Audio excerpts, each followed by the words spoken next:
Goeiemôre.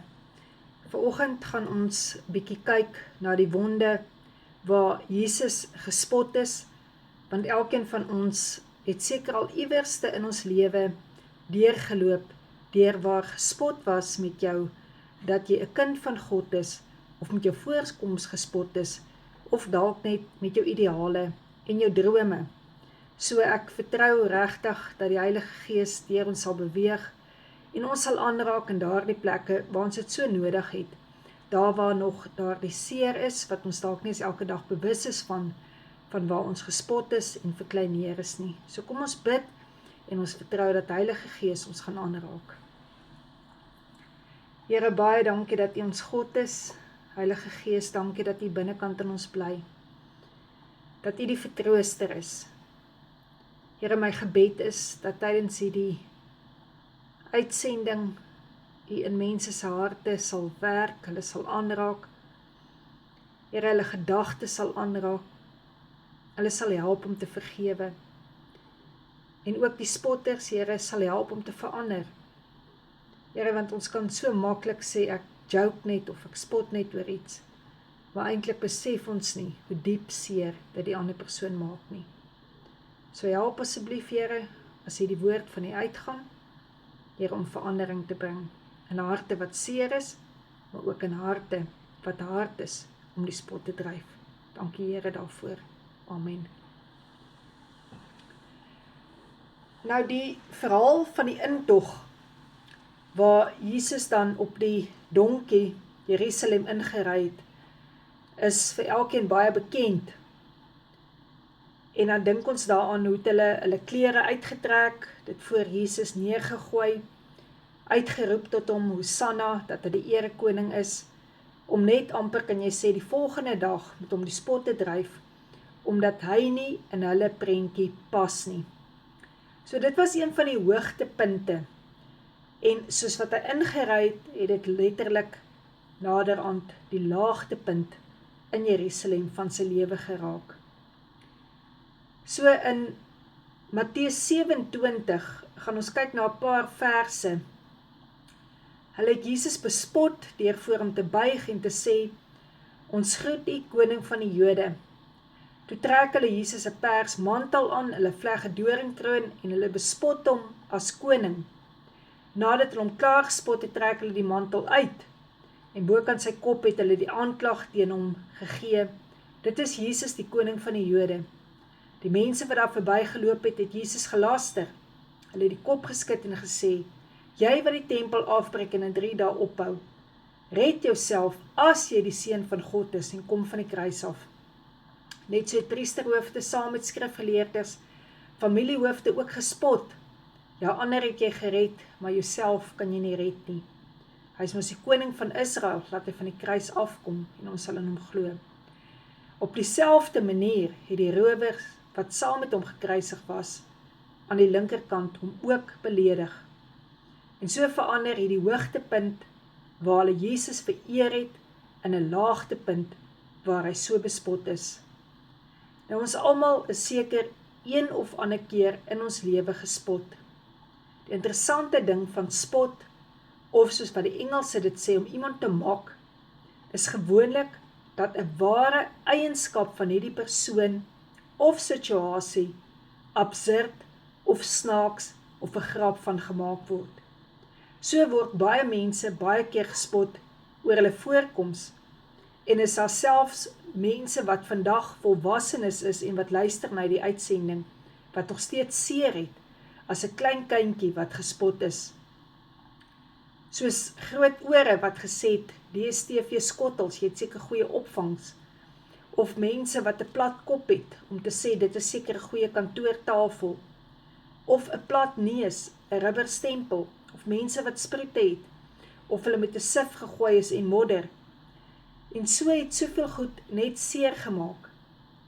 Matteus vertel vir ons die verhaal van Jesus se seerkry, en daar word nie verniet genoem 'n paar keer hoe Jesus gespot is nie, maar nêrens word dit genoem dat dit 'n wond is nie.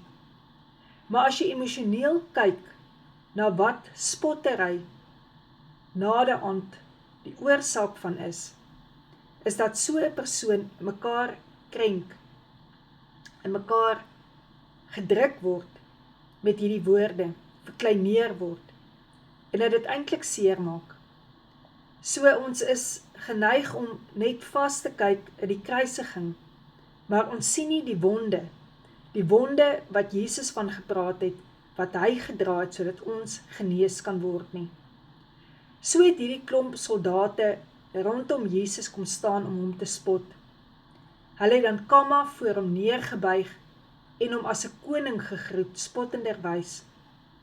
Hulle het van klere aangetrek, soos 'n koning. Hulle het 'n kamma kroon van dorings op sy kop gesit.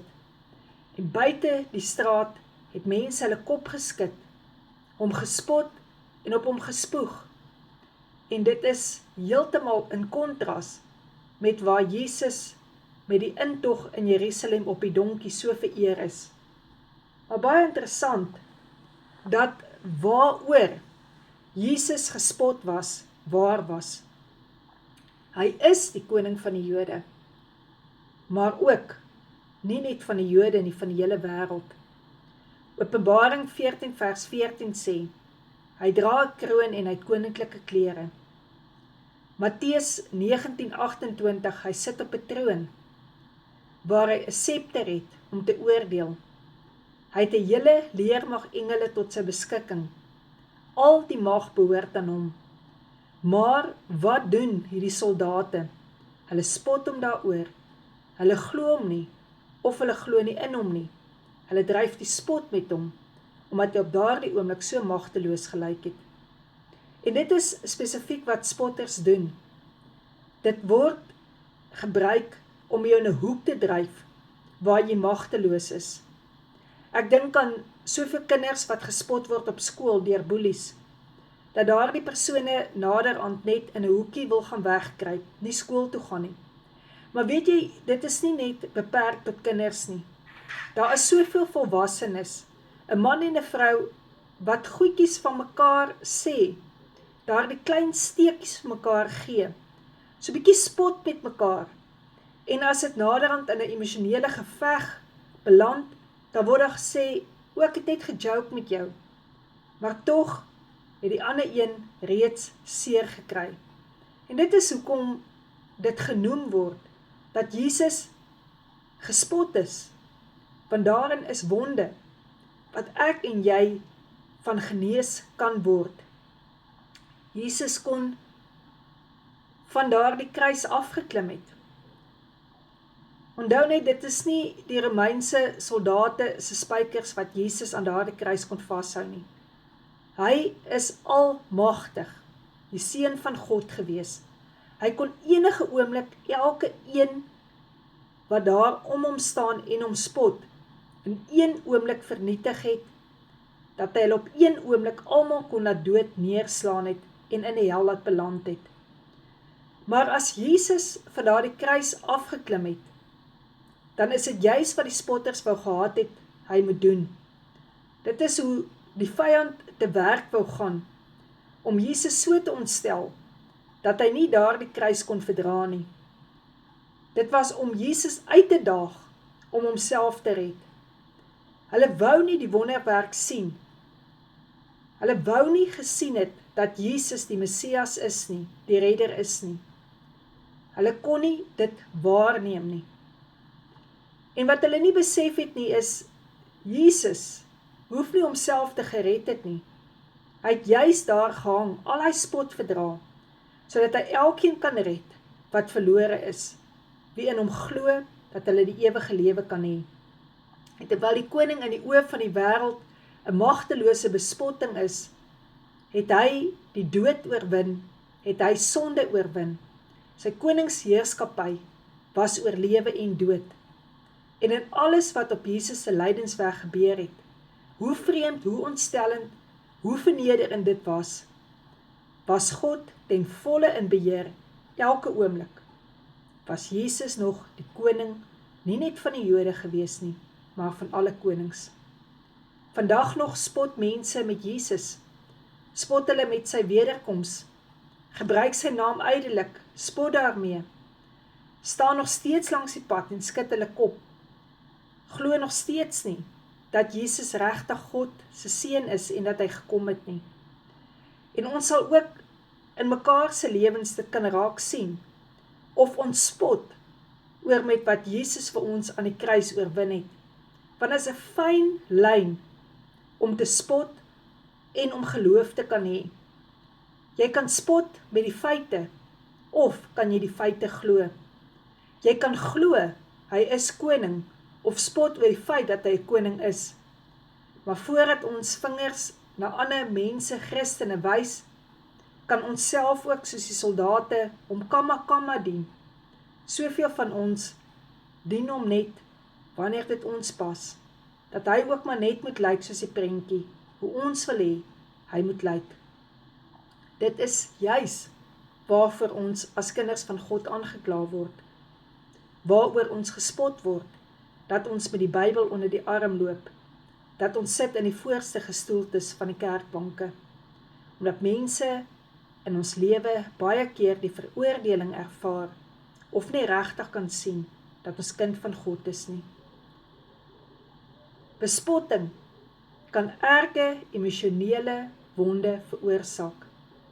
Wonde wat 'n lae selfbeeld is, wat angstigheid veroorsaak, wat nader aan depressie kan raak. Jy kan nie hierdie pyn sien van spot nie. Dit is woorde wat na jou geslinger word, wat in 'n gelag na jou toe geslinger word. Maar in baie gevalle is dit wonde wat so blywend is, wat jou menslikheid, menswaardigheid aantas. Sielkundige gevolge, dis 'n konstante gevoel van ontoereikendheid en dit kan naderhand lei tot vrees en verwerping. Wat gebeur in ons brein? 'n oorlewingsmeganisme wat begin afskop, en dit gee vir ons 'n oormaat van adrenalien wat ons siek maak. In sosiale plekke begin mense hulle self isoleer, terugtrek uit vrees om weer die teiken te raak waaroor gespot word. Dan is daar ook 'n langtermynskade, wat dit ook kan lei tot ernstige geestesgesondheidsprobleme, posttraumatiese stres. Spotting is een van die mees onderskatte vorme van sosiale aggressie. Dit skuil agter 'n lag of sarkasme, of dit is maar net 'n grap. Maar dit is dieper as wat net hierdie woorde is, ek het net gejoke. Sielkundiges definieer dit as 'n mengsel van humor en minagting, 'n manier vir mense om meerderwaardig te voel deur ander te verkleineer. Daar is 'n opname gemaak dat 68% van volwassenes een keer wel in hulle werksplek op een of ander manier bespot is. 42 het erken dat dit hulle geestesgesondheid beïnvloed het. En hierdie lighartige steekies wat ons mekaar gee, kan naderhand so diep wond raak. Spreuke 3 vers 34 sê die woord, met spotters spot hy self, maar aan magteloses skenk hy genade. En dat jy kan weet wat deur hierdie wonde van spot verkleineer is, seer gemaak is. Dat Jesus presies weet hoe jy voel, wat jy deurmaak, wat jy deurgemaak het. En dat die genesing daarin lê om te vergewe, soos wat Jesus gesê het, hulle weet nie wat hulle doen nie. Want hierdie mense mik daarop om jou seer te maak, maar hulle besef nie wat hulle in jou werklik doen nie. Matteus beeld Jesus se lyding uit van die mense om spot, maar ook sê hy vir ons hierso, dat Jesus die almagtige Here is, wat regeer oor alles en almal. Hy sal koning bly, maak nie saak hoe die wêreld hom spot nie. Hy regeer, hy sit op die troon, aan hom behoort al die krag, die mag en die heerlikheid tot in alle ewigheid. en ook dat dit vir ons 'n aanmoediging sal wees, dat ons lewe in ooreenstemming sal wees met wat Jesus gesê het, dat ons dit sal glo, dat ons dit sal bely. Mag die wêreld, jou vriendekring, jou familie, jou man, jou vrou of jou kinders sien dat jy glo en dat wat jy sê ook is wat jy doen. Dan sal ons lewe God begin verheerlik, dat die wêreld sal sien, wat doen jy met waar jy gespot word, waar jy verkleineer word. En vandag wil ek vir jou bid, wat daardie wond dra, van spot, van verkleinering, van jou wat dikwels moet wegdraai, van die woorde af, ek joke maar net, dat jy sal weet, die Here dryf nie met jou die spot nie, die Here weet wat jy deurgaan, dit is vir hom 'n saak, wat aan hom saak maak, soveel, dat hy vir jou die Heilige Gees gegee het, om jou te vertroos, om jou te genees. Kom ons bid saam. Here Jesus, baie dankie vir u bloed vanoggend. Here, dankie dat ek aan diegene kan dink, van my kinderdae af, tot hoe ver ek kan terug onthou, wat my die eerste keer gespot het. Here, dankie dat ek kan vergewe. Here, dat ek deur elke jaartal van my lewe kan dink, plekke waar ek was, waar ek gewerk het, waar ek studeer het, waar ek op skool was, in my lewe, Here, waar ek gespot was. Heilige Gees, u was in my, toe ek daardie gekrenktheid ervaar het. U weet, Here, opstandig ek geraak het, maar hoe magteloos ek was, om enigstens iets te sê. Here, ek vra dat u my asseblief, deur u bloedse krag, vandag help, om daardie mense te vergewe. En Here, as ek die een is wat in die kring van die spotters sit, en met ander mense se lewens en met hulle spot, bid ek ook dat u my sal vergewe, maar dat u my sal aanraak, Here, om deur u oë na mense te kyk, en nie na mense te kyk, asof hulle joke is nie. Want Here, u het hulle gemaak en u het hulle gevorm, dat ek my woorde sal begin tel, Here, my gedagtes. En Here Jesus, baie dankie vir u liggaam, wat vir my gebreek is. Here, dat in daardie liggaam van u weet hoe dit gevoel het, toe hulle u gespot het, maar dat u ook weet, hoe hierdie persone voel, Here, wat deur spot, wonde moet dra. En Here, ek bid vandag, in die naam van Jesus, Here, as ek u liggaam vir hulle gee om te eet, dat u elke wond, Here, waar gespot is, waar gemok is, Here, asseblief sal kom genees. Here, kom genees ons, kom verbind asseblief die wonde, waar gespot is. En Here, help ons, om elke keer as ons daaraan dink, eerder te vergewe, as om dit net te onthou, as onregverdigheid wat aan ons gedoen is, as 'n magtelose ervaring. Help ons om te weet, Heilige Gees, ons kan van ons kant af iets daaraan doen. Ons kan ontslae raak van daardie gif, van daardie wonde, van daardie gespottery, deur te vergewe. Here, ek bid dat u vir mense wysheid sal gee, wat vasgevang is in sulke plekke. Here, waar hulle gereeld afgekraak word, en wie hulle eintlik werklik is. Maar Here, dat u ook daardie mense se oë sal oopmaak rondom hulle, om raak te sien, dat hulle moet ophou waarmee hulle besig is. Dankie Here, dat ons met enige iets na u toe kan gaan. En Jesus, dat ons vandag iets kon geleer het van hoeveel keer u eintlik gespot is in u lewe. Dankie dat ons wonde met u wonde kon kom omruil om genees te word. Amen.